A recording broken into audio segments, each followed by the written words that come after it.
حديث نمبر 131 131 حدثنا حميد بن مسعدة قال حدثنا بشر بن المفضل قال حدثنا الجريري عن عبد الرحمن بن أبي بكرة عن أبيه رضي الله عنه قال قال رسول الله صلى الله عليه وآله وسلم ألا أحدثكم بأكبر الكبائر. حضرت عبد الرحمن بن ابی بکرہ اپنے والد سے روایت کرتے ہیں. ان کے والد کا نام ہے ابو بکرہ. ان کے بارے میں لکھتے ہیں دو لوگ ہیں. دیکھیے ابو بکر ایک ہے سیدنا ابو بکر صدیق رضی اللہ تعالیٰ عنہ خلیفہ اول, اور دوسرے ہیں ابو بکرہ جن کے بارے میں ہم لکھ رہے ہیں. اور اتفاق سے دونوں کے بیٹوں کا نام عبد الرحمن ہے. عبد الرحمن بن ابو بکر بھی ہے, عبد الرحمن بن ابی بکرہ بھی ہے. ٹھیک ہے, ابو بکرہ.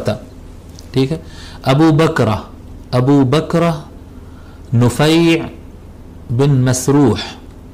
ابو بکرہ پڑھتے ہیں اگر ملائے تو ابو بکرہ نفیع. ابو بکرہ یعنی گولتے جو ہوتا نا عربی میں گولتے, وہ گولتے ہے تا مربوطہ.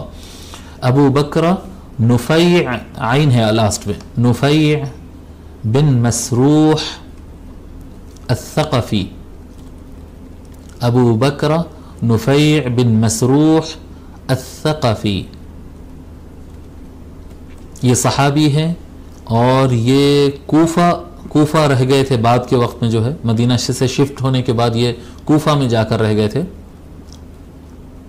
صحابہ اور تابعین کی ایک بڑی تعداد آپ کو کوفہ میں ملے گی. صحابہ میں بھی جو ہے جو بعد میں جن کو موقع ملا بڑی تعداد میں کوفہ منتقل ہوئے, اور تابعین تو بہت زیادہ. اور تابعین میں سب سے زیادہ علم کی خدمت کرنے والے, حدیث شریف اور کیا کہتے ہیں قرآن کی روایات, قرآن کی مختلف قراءات اور قرآن کی خدمت کرنے والے, اور حدیث شریف کی خدمت کرنے والے, اور فقہ پھیلانے والے. سب سے بڑا یعنی علم کا مجمع اور سب سے بڑا علم جو دنیا کے اندر پھیلا ہے اسلامی علوم, وہ کوفہ سے پھیلے ہیں. جب تک آقا صلی اللہ علیہ وآلہ وسلم رہے, جب تک اہل مدینہ یعنی خلافت راشدہ چلتے رہے, تو وہ مدینہ سب سے بڑا مرکز تھا. لیکن جب مولا علی علیہ السلام کوفہ منتقل ہوئے, وہاں سے پھر دیکھیے آپ سب سے زیادہ علم وہیں سے بہتا ہے. ٹھیک ہے, یہ حضرت ابو بکرہ رضی اللہ تعالی عنہ کا ان کو پسند تھا کہ وہ اپنے والد کی طرف اپنے آپ کو منسوب نہیں کرتے تھے. یعنی ابو بکرہ بن فلاں بول کر اپنے والد کے نام کو کہنا پسند نہیں کرتے تھے. ان کو کہا جاتا تھا کہ آپ کے ابا کون ہیں, تو بولتے کیا فرق پڑتا اس سے, آپ بولو ابو بکرہ خادم رسول اللہ, ایسا بولو ہوتے تھے. یعنی آقا صلی اللہ علیہ وآلہ وسلم سے اتنی زیادہ محبت تھی, اور ہمیشہ اپنے نام کے ساتھ یہ کہتے تھے ابو بکرہ. کون ابو بکرہ؟ رسول اللہ کا خادم, رسول اللہ کا نوکر, اس طرح سے کہتے. یہ ان کا عشق تھا. اگر ان کو کوئی کہتا ہے کہ آپ کے ابا فلاں ہیں, دادا فلاں ہیں, تو ان کو پسند نہیں آتا تھا, کہتے ہٹاؤ یہ سب ہٹاؤ, بولو رسول اللہ کا خادم کہو مجھے. یہ ان کا عشق تھا. بہت زیادہ متقی آدمی تھے. اور 51 ہجری کو آپ کا انتقال ہوا. 51 میں آپ کا 51 ہجری میں آپ کا انتقال ہوا.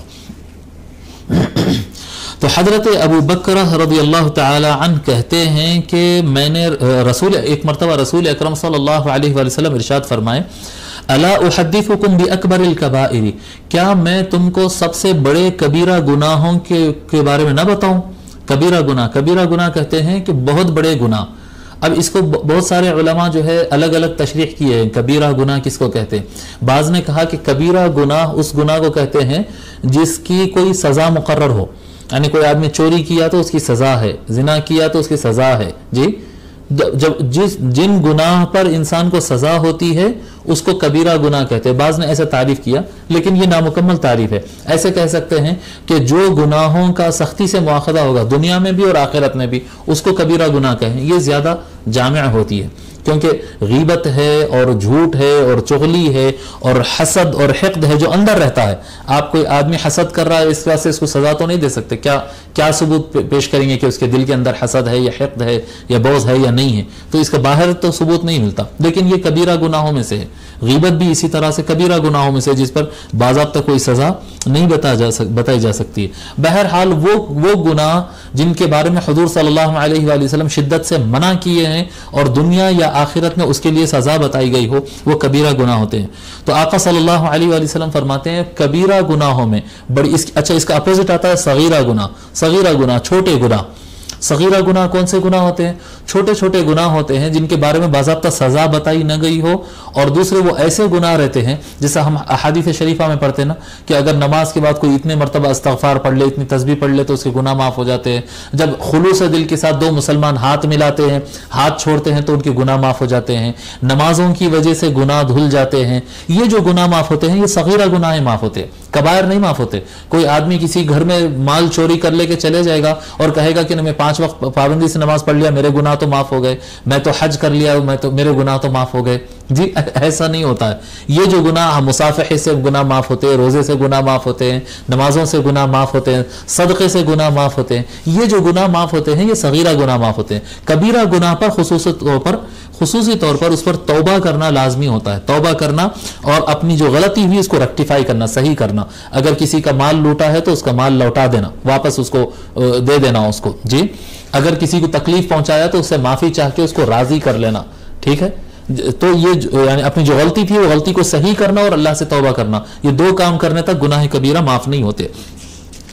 तो फरमाते आका सल्लल्लाहु अलैहि वसल्लम कि क्या मैं तुमको सबसे बड़े कबीरा गुनाह के बारे में न बताऊं? कालू बला या रसूल अल्लाह। सहाबा ने अर्ज किया या रसूल अल्लाह ज़रूर बताइए हमको।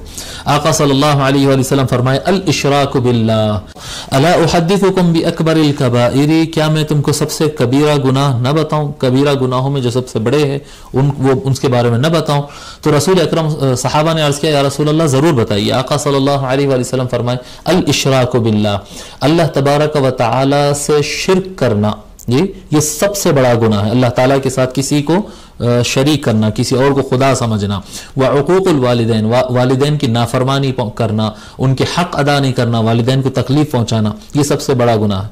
क़ाल, रावी हदीस कहते हैं हज़रत अबू बकर रज़ियल्लाहु तआला अन्हु, व जलस रसूलुल्लाह सल्लल्लाहु अलैहि वसल्लम व कान मुत्तकिअन। फिर हुज़ूर सल्लल्लाहु अलैहि वसल्लम उठकर बैठ गए, जबकि वो पहले टेक लगाए हुए थे। टेक लगाकर आका सल्लल्लाहु अलैहि वसल्लम ये बयान कर रहे थे और कहते कहते उठ गए आका सल्लल्लाहु अलैहि वसल्लम, यानी अपनी पीठ टेके से हटा दिए। वजलसा व कान मुत्तकिअन क़ाल व शहादतु ज़ूर औ क़ौल ज़ूर। और आका सल्लल्लाहु अलैहि वसल्लम फरमाए झूठी गवाही देना, झूठ बात बोलना। जी शहादत ज़ूर झूठी गवाही फरमाए या क़ौल ज़ूर कहे झूठ बात कहना। और झूठ से मुताल्लिक़ आका सल्लल्लाहु फमा ज़ाला रसूलुल्लाह सल्लल्लाहु अलैहि वसल्लम यक़ूलुहा हत्ता क़ुलना लैतहु सकता। हुज़ूर सल्लल्लाहु अलैहि वसल्लम उठ गए और बार बार बोलने लगे। बार बार क्या बोलने लगे? झूठ बोलना उसमें से है, झूठ बोलना उसमें से है, झूठ बोलना उसमें से। बार बार कहते चले गए आका सल्लल्लाहु अलैहि वसल्लम। एक मरतबा फरमाए कि शिर्क करना बहुत बड़ा गुनाह है, उसके बाद सबसे बड़ा गुनाह है। उसके बाद फरमाएं कि वालिदैन की नाफरमानी और वालिदैन की हक तलफी करना ये बहुत बड़ा गुनाह है। लेकिन जब झूठ बोलने पर आए तो आका सल्लल्लाहु अलैहि वसल्लम अपनी जगह से सामने हट गए और इतनी मरतबा बोलने लगे झूठ बोलना बहुत बड़ा गुनाह है, झूठ बोलना बहुत बड़ा गुनाह है। इतनी मरतबा बोले, सहाबा कहते हैं कुलना लैतहु सकता, हम कह रहे थे कि काश रसूलुल्लाह सल्लल्लाहु अलैहि वसल्लम अब रुक जाएं, अब खामोश हो जाएं, क्योंकि इतना उनके ऊपर बार हो रहा था ये लफ्ज को लेकर। मसला क्या है कि मसला ये है कि शिर्क करना सबसे बड़ा गुनाह है, लेकिन आम तौर पर मुसलमान शिर्क करता ही नहीं। आम तौर पर इल्ला माशाअल्लाह जी कोई शिर्क में पड़ जाता है, बहुत बहुत कम है उनकी तादाद।